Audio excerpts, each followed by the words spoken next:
Você sabe como é começar o ano com aquela energia, né? Sabendo que tudo vai dar certo. Os primeiros dias você tem certeza de que vai funcionar, a meta que você definiu, você se sente animado, organizado, com energia para mudar tudo.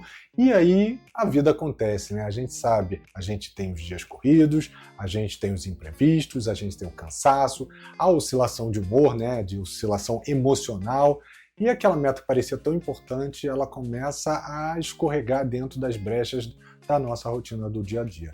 De repente você se pega ali dizendo alguma coisa do tipo, poxa, eu queria tanto isso, mas eu não estou conseguindo manter, eu não estou conseguindo seguir adiante. Ou pior, parece que a vontade do nada, de repente, sumiu.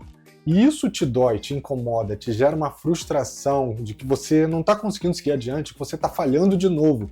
Você só está tentando continuar, mas parece que é uma estrutura que foi feita para você falhar desde o começo. Bom, meu nome é Bruno Ribeiro, se você me acompanha, você sabe que eu sou coach, especialista no desenvolvimento da autodisciplina, em construir melhores hábitos, dar foco, tendo mais produtividade, mas sem precisar se matar no meio do caminho. E se você é novo por aqui, não deixe de assinar o canal e marcar as notificações para que você seja sempre avisado quando o conteúdo exclusivo for publicado toda semana, né? E aí, conteúdos que vão te ajudar a sair da sua zona de conforto, para você parar de procrastinar e agir de verdade em direção aos seus objetivos. Se você preferir, também pode acompanhar a gente pelos outros canais que eu vou deixar aqui na descrição do episódio. E se você acompanhou os episódios da série Metas que Saem do Papel, você sabe que a proposta aqui não é te dar frase motivacional, não é simplesmente uma autoajuda barata, né? É te entregar de forma clara, consciente, ferramentas que você pode usar que vão te ajudar a sustentar as suas metas ao longo do ano, mesmo naqueles dias que você sente vontade zero de fazer, né? No episódio 1, você entendeu por que quase todas as metas do ano elas desmoronam, né? A gente falou sobre as ilusões comuns que sabotam a jornada mesmo antes dela começar, como, por exemplo, o excesso de expectativa, a pressa de virar uma outra pessoa, né? Aquela sua identidade, eu sou assim, tem que mudar, e o erro de planejar metas perfeitas quando a gente sabe que a gente tem uma vida, né, imperfeita, muito aí entre aspas, né? No episódio 2, a gente aprendeu a escolher metas que combinam com a sua fase de vida, com a sua energia e com a sua realidade atual, metas que não pesam no seu dia a dia, que não esmagam ele, que não estão ali comprimindo o seu dia a dia. Elas não precisam ser perfeitas, mas elas precisam continuar coexistindo com as coisas que já acontecem e até com as coisas que você não consegue prever. E agora chegou um ponto que muda tudo, né? Um ponto de inflexão. A motivação do ano novo, que parecia infinita, ela começa a oscilar. Você sabe que vai ter dias que você já não sente aquele mesmo entusiasmo, as metas que antes eram urgentes, elas começam a parecer meio distantes, e aí surge aquela pergunta que às vezes você está fugindo porque você sabe que ela é dolorosa. Será que eu vou abandonar de novo, mais um ano, as minhas metas? Mas se eu te dissesse que esse é um momento muito importante, não é o momento da queda, não é o fim da sua meta. Se eu te mostrasse aqui como, a partir desse momento, você pode fortalecer e não se deixar cair, não deixar a sua meta de lado. Porque agora o foco não é mais o começo da sua meta. Agora é diferente. Agora a gente vai falar sobre o que sustenta a sua meta de ano novo depois que a motivação vai embora. Como agir quando o entusiasmo ele não aparece novamente? Quais sistemas, hábitos e estruturas seguram a meta mesmo quando você não está no seu melhor dia ou no seu melhor humor, né? E como retomar uma meta que já enfraqueceu sem recomeçar ela do zero, sem carregar culpa, sem julgamento, né? Imagina o seguinte, imagina um trem e quando o motor do trem está forte, esse trem se move ali com potência, com motivação, né? Faz do jeito que você está aí no início de janeiro, né? No início da sua meta. Mas o que mantém o trem na direção certa não é o motor, são os trilhos. Mesmo que a força do trem diminua, mesmo que se for um trem a caldeira, né, que tenha menos potência ali, o trilho está lá para orientar, para direcionar, para impedir que o trem perca o caminho que ele tem que perseguir. A sua meta de ano novo, ela precisa de trilhos, porque vai ter dia que o motor vai falhar, vai ter dia que ele vai estar mais fraco, e tudo bem, desde o caminho continue visível. Pensa numa meta de ano novo que talvez você tenha abandonado, pode ser esse ano, 2025, ou até no ano passado.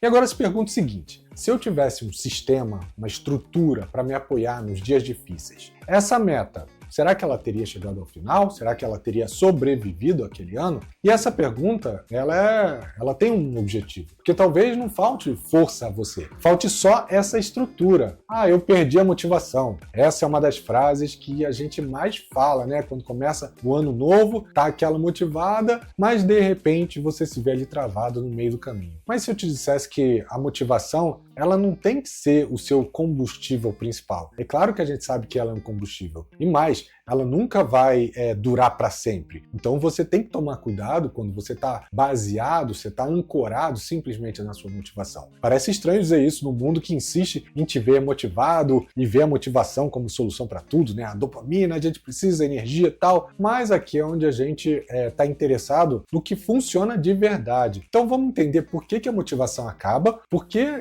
você precisa continuar apesar disso e como é possível fazer isso para que você continue com as suas metas, né? A motivação é quase como se fosse uma emoção e ela também oscila, assim como as emoções, né? Você não acorda todos os dias sentindo alegria ou sentindo raiva ou sentindo tristeza, você também não vai acordar todos os dias motivado. A motivação é aquilo que te motiva à ação. Em termos técnicos, se você quiser entender, é claro, ela é uma resposta química de algo que o nosso cérebro considera recompensador, considera agradável, algo que ele entende que vale a pena fazer. Ele depende de dopamina, o neurotransmissor do desejo, da antecipação, do prazer. Lembra que a gente já falou em alguns episódios anteriores, né? Mas aqui está o detalhe importante. A dopamina, ela não é liberada de forma constante. Ela aparece quando tem uma novidade, quando tem uma expectativa, quando tem uma sensação clara de progresso. Ou seja, no começo da sua meta, você está ali com toda a energia, a dopamina vem que é uma beleza. E de repente, você consegue os primeiros resultados e ela reaparece e está muito legal, mas e aí, entre esses picos, tem alguns períodos que são períodos de queda. E aí, o que acontece? E aí é nesse vale que a maioria das suas metas morre. Muita gente acredita que quando a meta de ano novo inicia, é só uma questão de, poxa, perdi aqui, a motivação é só recuperar, resolvido, vou esperar um pouquinho que ela volta, daqui a pouco eu tô puxando tudo de novo. Mas isso é tentar dirigir esperando que o vento empurre o carro, né? Você não precisa de mais motivação, você precisa de um motor interno mais confiável, um sistema feito de rotinas, de rituais, coisas que vão te ajudar a manter o seu dia a dia, independente se for um dia bom ou ruim. E são eles que te movem nesses dias comuns, não nos dias de brilho. Nos dias de brilho é claro que você vai estar ali super motivado, porque como a gente viu no episódio anterior, as metas reais elas precisam sobreviver a semanas ruins, a semanas que não são perfeitas. É muito fácil fazer o que você tem que fazer quando você está motivado, mas e aí, quando o dia não é tão bom quanto você imaginava? Aqui entra outro ponto-chave. O seu cérebro ele não é programado para manter metas, ele é programado para conservar energia, como a gente já falou algumas vezes, né? Toda vez que você tenta manter um comportamento novo, como treinar, estudar, mudar um hábito, economizar dinheiro, tudo isso é um esforço extra. E o que o seu cérebro faz? Ele procura atalhos para tentar te convencer a desistir. Ele oferece um alívio imediato, como, por exemplo, o uso das redes sociais, uma comida, procrastinar, tudo que vai te tirar a atenção da sua meta de verdade. Não porque você é fraco, mas porque o seu cérebro foi feito para sobreviver e não para evoluir. Essa economia de energia é a busca desse equilíbrio. Ela quer manter tudo como está, no status quo, né? Toda mudança ela acaba gerando ali um ruído no sistema. E quanto mais você tenta mudar sem entender isso, mais o seu corpo e a sua mente vão reagir, tentando voltar ao padrão anterior. É por isso que você precisa organizar a mudança como algo leve, algo repetitivo, algo que seja familiar para o seu cérebro, que não seja um esforço, que não seja uma guerra para ele. Então agora que a gente entendeu por que a motivação falha e por que o cérebro resiste a essas mudanças, surge uma pergunta muito importante, né? Talvez uma das mais importantes. O que sustenta uma meta de ano novo no longo prazo, então, né? Já que a gente falou aqui que a motivação vai passar. E a resposta é consistência, mas consistência estruturada. Isso significa criar realmente uma estrutura em torno da sua meta que te permita executar mesmo quando você vai estar ali sem motivação, sem inspiração, automatizar pequenos comportamentos e hábitos que sejam importantes para o andamento da sua meta, tornar o processo previsível, leve e principalmente possível, né, viável. E essa estrutura ela é formada por 3 pilares fundamentais: o hábito, o ambiente ambiente, e fica tranquilo que eu vou falar sobre cada um deles, tá?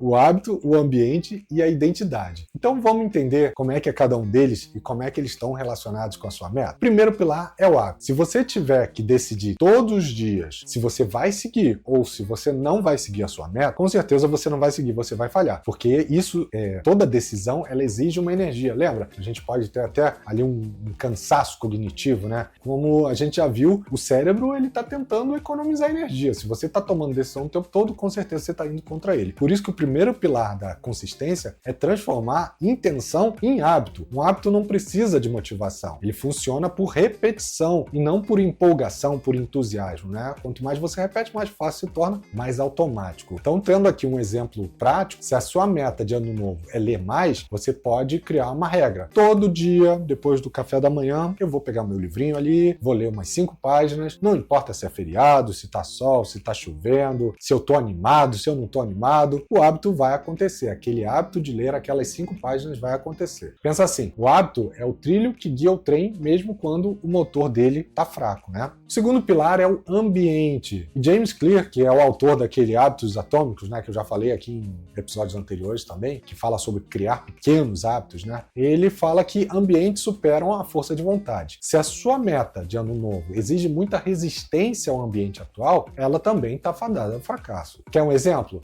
Eu quero no ano novo, ou melhor, nesse ano, diminuir o açúcar da minha vida. Beleza. Aí você vai no supermercado, vai fazer compras e a primeira coisa que você faz é comprar biscoito, comprar Nutella, comprar chocolate. Se você quer evitar isso, você tem que tirar isso da sua casa. Se você quer treinar de manhã, você vai deixar a sua roupa de treino separada na noite anterior. Se você quer economizar, você vai remover os apps de compra por impulso. Eu sei que você tem, pode falar a verdade. É Shopee, AliExpress. Com certeza você tem, porque todos nós temos. Mas se você não consegue controlar, você tem que desinstalar. Ambientes moldam comportamento. E quando você ajusta o ambiente para facilitar a ação, você diminui a dependência da motivação. E o terceiro pilar é a identidade. E aqui está um dos maiores segredos de quem sustenta as metas de longo prazo, né? Eles não esperam sentir vontade para agir. Eles agem como quem já é a pessoa que eles querem se tornar. Parece sutil, mas é muito impactante aí que você entenda isso, tá? Sua meta de ano novo é ser uma pessoa ativa, mesmo um dia que você esteja ali querendo procrastinar, que você esteja com preguiça, você pode pensar o seguinte: o que uma pessoa ativa faria agora? E aí essa semana, até um apêndice aqui, né? Eu vi um vídeo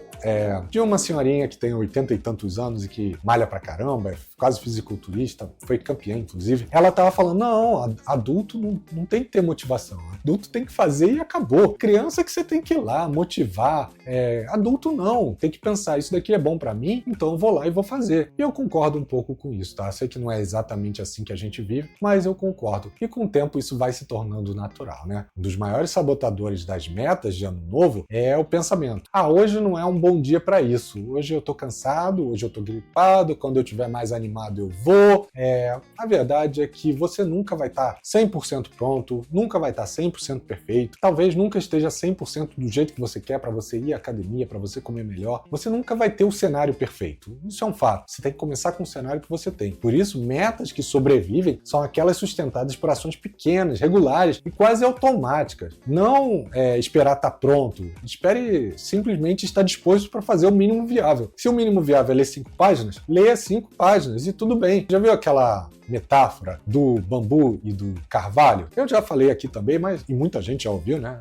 Quando a gente fala de resiliência, é sempre essa metáfora. Mas não custa nada voltar e contar novamente. Sabe como é que eles se comportam quando estão ali numa tempestade? O carvalho, ele é forte, ele é rígido, né? Ele é difícil de virar, né? Ele é inflexível, mas ele pode quebrar. Então, um vento forte pode fazer com que ele quebre. Já o bambu, ele é mais fino, ele é mais flexível, ele se curva ali e ele volta ao seu lugar. A famosa resiliência, né? Metas de ano novo, bem estruturadas, elas não são estruturadas só na força de vontade.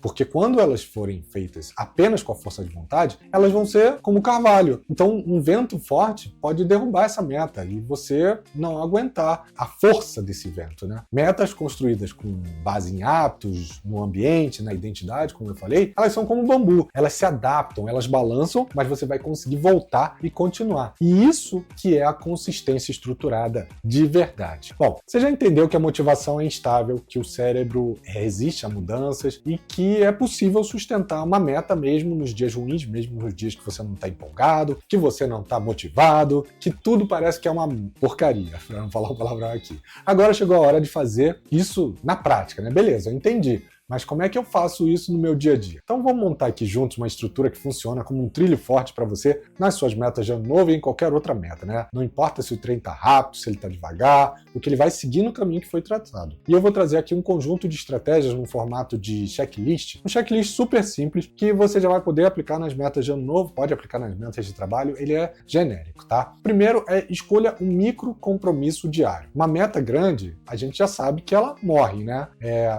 Principalmente porque você pensa naquele esforço enorme que você vai ter que fazer e o seu cérebro vai falar, opa, para aí, né? Então vamos escolher uma microação. O que é isso? É uma versão mínima da meta. Por exemplo, algo que seja difícil de dizer não. Eu quero me exercitar 4 vezes por semana. Tá, mas o que eu posso fazer que seja simples para eu não ter como não fazer? Vou levantar da cama e vou fazer 50 polichinelos. Eu quero ler 12 livros, né, num ano. Nossa, 12 livros é uma coisa enorme. Tá, mas eu quero ler 10 páginas por dia. 10 páginas dá para fazer. Eu quero economizar dinheiro porque eu quero viajar. Beleza, então vou juntar bastante, sei lá, 10, 20 mil. Então eu vou registrar cada gasto meu para saber onde é que esse dinheiro está indo embora. E por que isso funciona? O cérebro ele tende a manter o que ele já começou. Quando você começa pequeno, ele reduz a resistência interna. E uma vez que você está em movimento, é muito mais fácil você continuar. Você já deve ter percebido isso, né? Você começou a ler um livro ou começou a assistir um filme e no meio do caminho, mesmo não sendo melhor, você falou,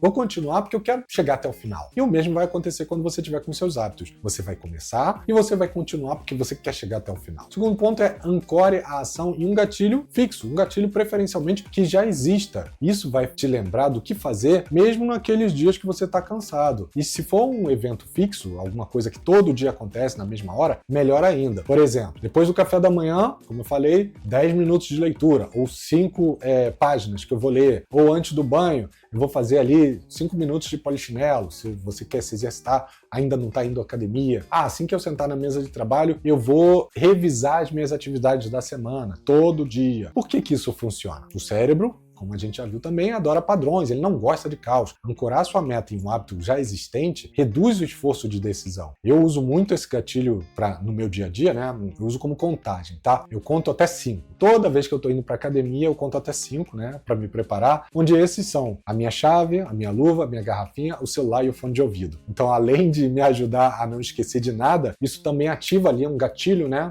É uma âncora que ativa um momento, está na hora de ir para a academia. E o meu cérebro já entende isso de cara, né? O terceiro ponto é criar um lembrete visível e emocional. Esquecer da meta é um dos primeiros passos para você abandonar a meta, né? Você precisa ter sua meta clara, visível, presente todos os dias. Mas não de uma forma fria, de uma forma que tenha um significado positivo para você. Por exemplo, coloca um post-it com a frase: quem eu estou me tornando hoje? No espelho. Quando você estiver se penteando, quando você estiver se arrumando para o trabalho, deixa um objeto simbólico. Você quer ler? Deixa o livro. Você quer ir à academia? Deixa o tênis. Você quer estudar? Deixa um caderno. Use o alarme do celular como uma mensagem personalizada.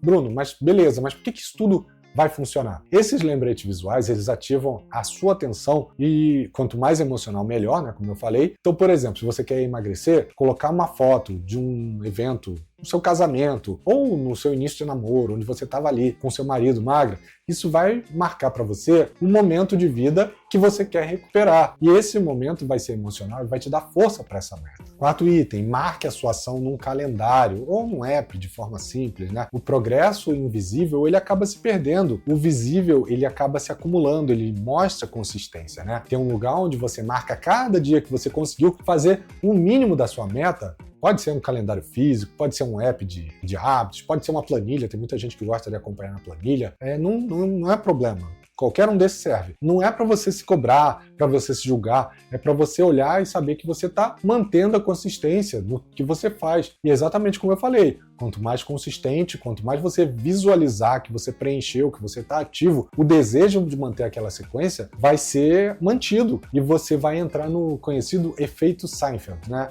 Eu uso Duolingo, você já deve ter visto que lá tem a ofensiva, né? Eu utilizo bastante, inclusive estou fazendo 2 anos de Duolingo. Essa ofensiva é quase um gamification deixam, que faz com que você fique preso ali, não querendo perder o que você já obteve. E a mesma coisa vai acontecer quando você criar um hábito. O quinto ponto é defina um plano B para os dias difíceis, né? Porque a gente já sabe que quando os dias são fáceis, o plano A, a motivação, vai tudo funcionar. O problema é que a gente vai ter um dia ruim. E não saber o que fazer quando ele chega é muito pior, né? Então, criar previamente umas versões alternativas da sua meta para os dias que você sabe que não vai dar para fazer o que você se propõe, funciona muito bem. Por exemplo, se eu não conseguir treinar o dia todo, eu posso, nesse dia, por exemplo, só subir e descer de escada. Não vou usar o elevador. Se eu não conseguir estudar, eu posso assistir um vídeo curto, que me ajude a lembrar de alguma coisa. Se eu não conseguir economizar, pelo menos eu posso anotar os meus gastos. E aí, mais para frente, eu vejo onde é que eles estão, por que eu gastei.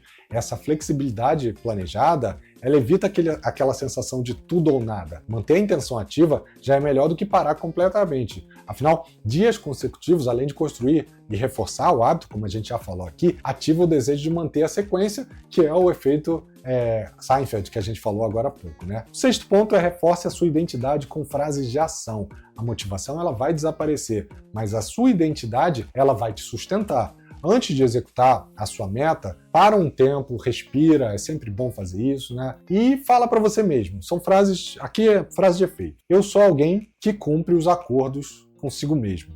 Eu ajo com quem eu quero me tornar. Mesmo sem vontade, eu vou me mover. E por que isso funciona?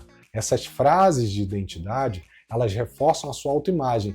E a gente age muito mais de acordo com o que a gente acredita que a gente é do que com o que a gente está sentindo. Se você acredita que você é uma pessoa que não consegue, é bem provável que nos dias difíceis você vai trazer isso de volta à sua mente como um viés de confirmação. Tá vendo? Bem que eu falei, eu não ia conseguir. Você está comprovando, você está fazendo com que o seu cérebro chegue na conclusão que ele queria. Mas o mesmo acontece no oposto, né? Se você é uma pessoa que pensa, não, eu vou conseguir, eu não vou desistir, naqueles dias difíceis você vai voltar para isso e vai falar, eu tenho um compromisso comigo mesmo, eu não vou falhar, eu vou seguir adiante. E o sétimo ponto é revise sua meta toda semana, pelo menos por 5, 10 minutinhos. Metas que você abandona ou que você parou por algum tempo, geralmente elas ficam invisíveis. E lembra, o que fica invisível é esquecido e morre rapidamente. Reserva ali 5, 10 minutinhos para você responder, como se fosse uma retrospectiva, tá? Poxa, o que funcionou? O que não funcionou? O que eu posso ajustar? O que eu posso fazer para não desistir? Não é para você se julgar, é para você se adaptar, é para você ser flexível. E isso funciona porque essa revisão constante, ela mantém a meta viva, ela mantém na sua consciência, assim como aquele marcador visual, né? E reforça a ideia de que você precisa ter consistência e não ter perfeição. Agora vamos lembrar junto o que a gente construiu nessa jornada desses últimos 3 episódios. No primeiro episódio, a gente desmontou a ilusão das metas de ano novo. Você aprendeu que não falha porque você é fraco, por falta de motivação, por falta de força de vontade, mas porque te ensinaram a planejar uma meta, né? Para uma versão idealizada de si mesmo e do mundo, né? No segundo episódio, a gente aprendeu a escolher metas que cabem na sua vida real, né? A vida real, não a vida do Instagram. Metas que respeitam o seu tempo, a sua energia, a sua fase e não te cobram ser uma pessoa perfeita para que elas funcionem. E agora, nesse último episódio, né, no episódio 3, você aprendeu que a motivação ela é instável, a gente não tem como controlar a motivação, mas a consistência ela pode ser muito mais sólida, pode ser um chão ali muito mais seguro para as suas metas. Você não precisa fazer muito, você precisa fazer de forma contínua, de forma consistente. Pequenos hábitos, gatilhos visuais, revisão semanal, identidade que sustenta o que você começou, ação mesmo sem vontade.